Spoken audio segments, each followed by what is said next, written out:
Here's why clients always scroll past your portfolio and never book you.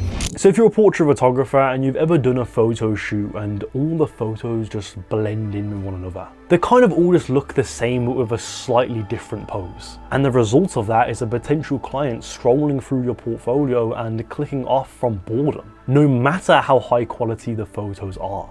And I used to make this mistake quite a lot. Every photo within that photo shoot just looked very samey. Same angle, same framing, but with a slightly different pose. While yes, the photos were very high quality and professional looking, they all blended in together, ruining the impact of each image that I showed. But obviously that has changed now because I land regular clients and I've turned this into my full-time career. So let me break down how I shoot now and how I approach my photo shoots that lands me new clients. So you can instantly start by making your compositions and your photos much more dynamic and impactful, and get hired by the former bored clients. And real quick, if you want more in-depth guidance to building up a profitable portrait photography business and landing your next client, check out the Portfolio Mastery course in the top link below. That is going to help you out there.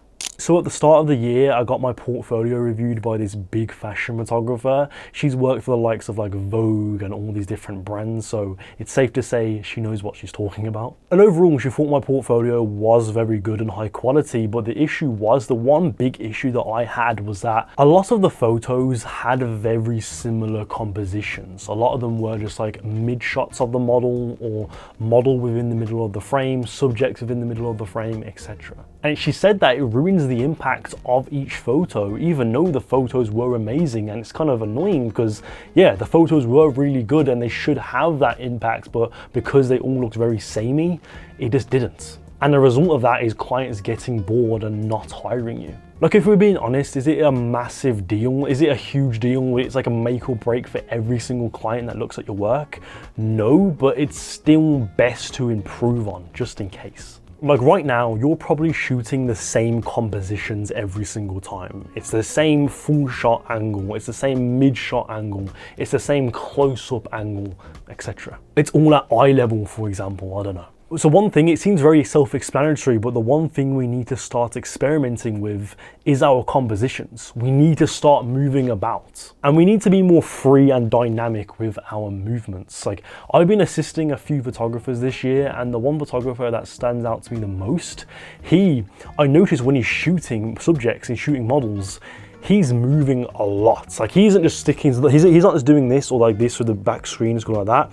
He's moving about. He's going like, oh, landscape, portrait. He's like going low, down. He's going high up. He's like going left, right, crouching. Like, he's going everywhere. He's getting closer. He's getting further away or further away. He's getting closer. Like, he's doing everything. He's moving a lot. And because of that, his photos are very dynamic. He has a lot of different angles and poses and whatever it is. So each photo has its own impact. And obviously he works on big magazine shoots and editorials and campaigns for brands. So yeah, it's safe to say clients want that, and he knows what he's talking about. And by the way, the course I have linked below, that will teach you exactly how you can create industry connections like I've been able to do, to like assist photographers and learn from that experience. So this is going to be more of like a mindset shift now, but how can we switch up our compositions on our photo shoots? Well, it's about just making that mindset shift of like, I can be more free with my movements. Like the photographer, being able to move around, up, down, left, right, etc. Okay, this chair is really fucking squeaky, so sorry if I'm moving about and it's making a lot of noise. We just need to learn to move about. We need to be like up, like it's down here, low down, high up. We need to start moving backwards and then forwards. Like, the issue that you're having right now is that you're just shooting like this. You're just shooting same angle, boom, boom, boom, boom. And that is it. Like, I sometimes have that similar issue in some shoots that I do, and you start to snap out of it and be like, no, Joe, you need to start moving about. You need to start getting forward, getting back. You know what I mean? Like, you start moving about, getting different angles, and you notice that the photos that you get are going to be, the compositions that you get are going to be much more dynamic, much more professional looking, and you're getting that variety in your work. One thing that I would say, shoot through your viewfinder rather than the back screen. I think the back screen has made photographers so lazy. I think it's just like, it's just so easy just to be like, but when you actually use the viewfinder, you're forced to move because you're forced to get into those uncomfortable positions. Like, if you're getting low down shots, usually you can just look for the back screen. Well, Here, if you have to force yourself to look through the viewfinder, you're purposely doing this, you're purposely doing that. Like, if you actually look at behind the scenes, let me get in the chair for a second.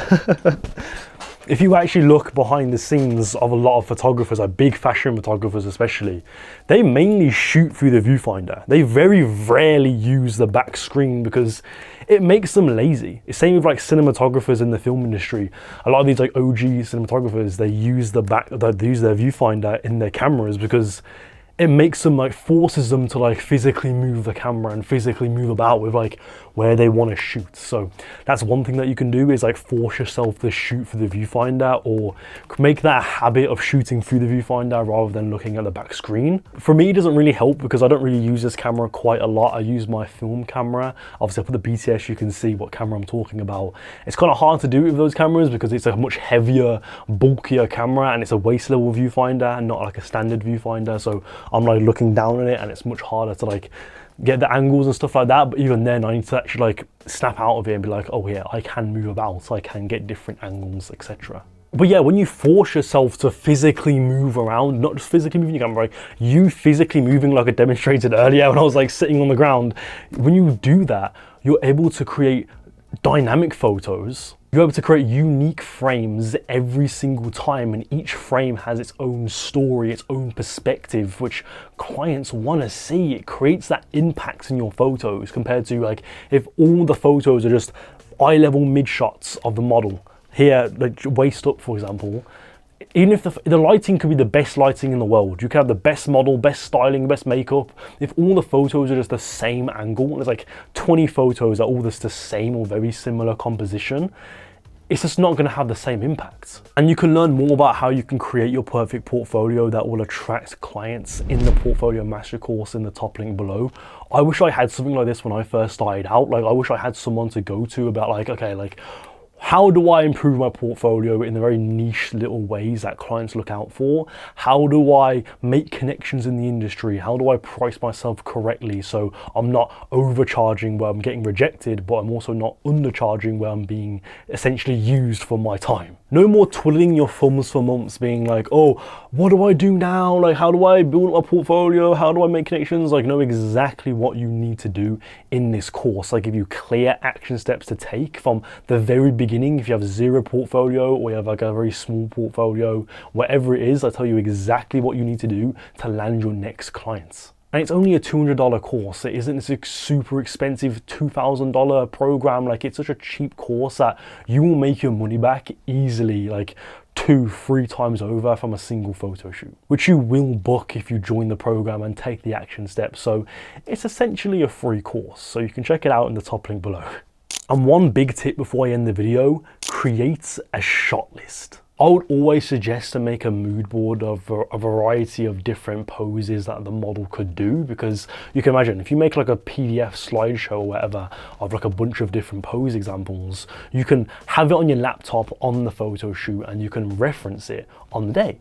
Like, you don't have to like you don't have to memorize all these different poses. You can just like look at the laptop and be like, okay, do that pose next. And it's probably better now because now you can actually physically show the model what pose you're talking about and they can do it much easier.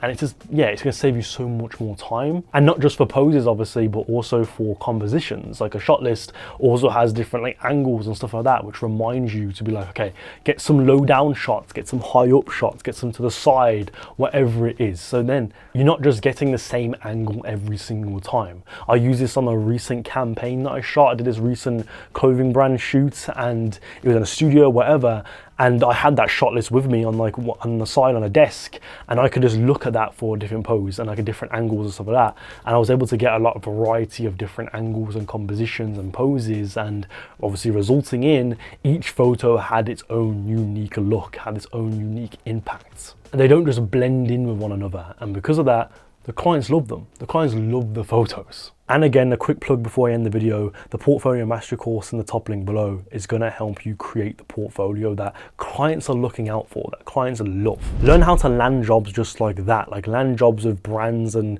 make campaigns for them and stuff like that, or whatever you wanna do within this genre of portrait and fashion photography. Like, imagine you're booking jobs on a consistent basis that you genuinely find fun, that you love to do. Like that shoot that I did, I absolutely loved that photo shoot. It was super creative. I was able to spread my artistic wings, so to say, and yeah, I love the photos, I put them on my portfolio and I'm proud of them. And then imagine you're getting these jobs on a consistent basis where you're making enough money where you can quit your 9-to-5 job and turn this into your full-time career. So if you want to turn that into a reality, then click the top link below. I've got so much more to teach you. But yeah, that's it for the video though. Thank you for watching. Hope you found this useful. Click on this video right here to learn more about portrait photography, and I'll see you next time. Goodbye.